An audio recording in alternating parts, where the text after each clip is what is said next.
আমি নির্বাচন করতে আসছি, মানব সেবা করার জন্য নির্বাচন করছি। দীর্ঘ 21 বছর যাবৎ মাঠে কাজ করতেছি।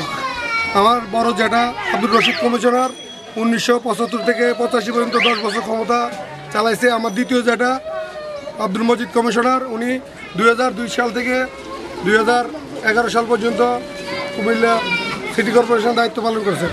আমার বাবা 2 নং উত্তর দুর্গাপুর ইউনিয়নের খুশদ মেম্বার, উনি 2 নং উত্তর দুর্গাপুরে 1980 সন থেকে 87 সন পর্যন্ত উনি মেম্বারের দায়িত্ব পালন করেছেন। আমি আসছি এই এলাকার মানুষ 3 নম্বর ওয়ার্ডবাসী, তাদের সেবা করার জন্য আসছি, মানব সেবা করার জন্য আমি আসছি। আমি অর্থের জন্য এখানে আসি নাই। আমার এলাকায় অনেক সমস্যা আছে, যেহেতু রাস্তাঘাট, তারপরে আপনার ডাস্টবিনের সমস্যা আছে, মশার সমস্যা আছে, তারপরে অনেক মুরব্বীদের অনেক সমস্যা আছে। এটা করব আমি নির্বাচিত হলে সুশীল সমাজ এবং শিক্ষিত সমাজকে নিয়ে আমি একটা ভালো একটা ওয়ার্ড গড়ার চিন্তা করব।